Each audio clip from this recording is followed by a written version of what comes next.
Hello hi అండి అందరికీ. ఇదైతే మార్నింగ్ వీడియో అనమాట. 6:30 అవుతుంది కాబట్టి కావచ్చు ఆ టైంలో అయితే. సో నేనైతే ఇంట్లో చల్లగా ఉండే అనమాట, చలి పెడుతుందనేసి మార్నింగ్ రోడ్డు దగ్గరికి అయితే వెళ్ళి కొద్దిసేపు అయితే నిల్చున్నాను అనమాట. ఎందుకంటే ఎండ వచ్చిండే మంచిగా ప్రశాంతంగా పీస్ఫుల్గా ఉండే అనమాట. సో అక్కడికి వెళ్ళి కొద్దిసేపు అయితే నిల్చున్నా. ఈ టైం అవుతుంది కదా ఇంట్లో పనులు చేయాలనేసి వెళ్ళిన. అక్కడున్న అంకుల్ జాలు నన్ను లేపనీకి పొద్దున్నే ఉల్లిగడ్డలు అనుకుంటూ వస్తాడనమాట. ఇక అంకుల్ వాయిస్కే లేవాలన్నమాట. ఏ మైక్ అవసరం లేదు, ఏ గంట అవసరం లేదు. ఆ అంకుల్ నోరుతో లేవచ్చు అనమాట నేను. అండ్ మా మమ్మీ నోరు కంటే ఆయన నోరే ఎక్కువ ఉంటుంది, మా అక్క నోరు కంటే ఆయన నోరే ఎక్కువ ఉంటుంది అన్నమాట. మా లైన్లో అయితే ఆయన వాయిస్తో అందరు లేస్తారేమో అని సమ్ టైమ్స్ అయితే నాకు అనిపిస్తుంది.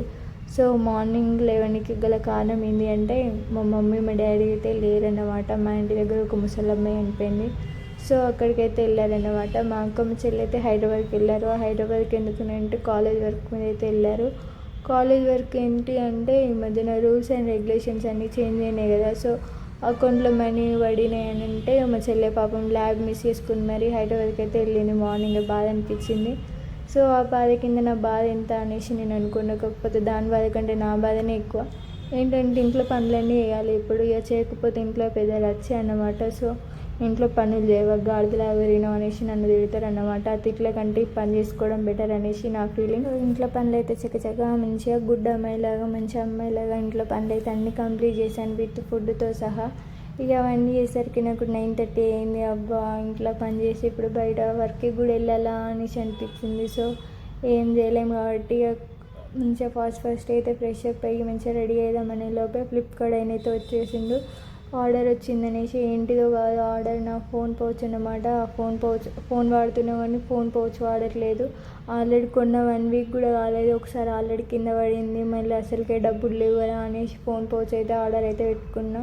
ఇప్పుడు ఫోన్ గ్లాస్ పగిలిందనుకో 3,000 బొక్క. అసలుకే పైసలు లేక చాలా కష్టాలలో ఉన్నా నేను.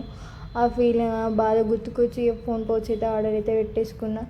ఇక మంచిగా ఇంట్లోకి వచ్చి రెడీ అయ్యి మెల్లగా వెళ్దామనే లోపే మా డాడీ అయితే తొందరగా ఫస్ట్ రా అనేసి రోడ్డు మీద ఉండి అరుస్తున్నాడు అన్నమాట. సో ఇక నన్ను కనీసం లిప్స్టిక్ కూడా పెట్టుకొని ఇలా కాజల్ కూడా పెట్టుకొని లేదు, నువ్వు ఇంత పనికి వస్తావు అనేసి నేనైతే అవి 2 బ్యాగులు వేసుకుని అయితే బయటకి అయితే వెళ్ళిన.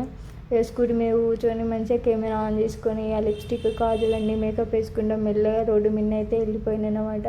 మా డాడీతో వెళ్తే ఫుల్ జోక్స్ ఉంటాయి. ఎందుకంటే మా డాడీ అందరిని ఇమిటేట్ చేస్తాడనమాట. మా డాడీ నుంచి నాకు కూడా వచ్చినాయి, నేను కూడా చాలా ఇమిటేట్ చేస్తా. కాకపోతే నాకు క్లోజ్గా ఉన్న వాళ్ళ మీదనే ఇమిటేట్ చేస్తా. అంటే అది ఎక్కడో కాదు, మా ఫ్యామిలీ వాళ్ళ మీదనే చేస్తాను అనమాట. సో నాకు మంచిగా అనిపిస్తుంది మా డాడీతో ఉంటే. మా డాడీతో ట్రావెల్ ఇస్తే ఇంకా మంచిగా అనిపిస్తుంది అనమాట. మీ డాడీ వాళ్ళతో కూడా మీరు ఇట్లనే ఉంటారో కామెంట్ అయితే వేయండి. నేనైతే మస్తు జాలీగా ఉంటా, అంటే యాజ్ ఏ ఫ్రెండ్ లాగానే ఉంటాడు అన్నమాట మా డాడీ కూడా. సో ఎక్కడి నుంచి అటు కూడా వచ్చేసే డాడీ అని అంటే నాకు వర్క్ ఉంది డాడీ అని నువ్వు వెళ్ళేసే అనేసి చెప్పిండు. సో ఎందుకులే ఇబ్బంది పెట్టడం అనేసి సరే నువ్వు వెళ్ళు నేను వెళ్తా అనేసి చెప్పిన. అక్కడ ఒక జ్యూస్ బండి ఉంటుంది అన్నమాట. అక్కడ ఉన్న రష్ ఇంకెక్కడ ఉండదు అన్నమాట. పబ్లిక్ గార్డెన్ దగ్గర చూడండి, అక్కడ ఫుల్ రష్ ఉంటారు. మీరు ఎప్పుడైనా వెళ్ళారో కామెంట్ అయితే వేయండి. అండ్ వీడియోస్ ఫస్ట్ టైం చూసినట్లయితే లైక్ అండ్ సబ్స్క్రైబ్ చేసుకోవడం మాత్రం మర్చిపోద్దు. Bye bye.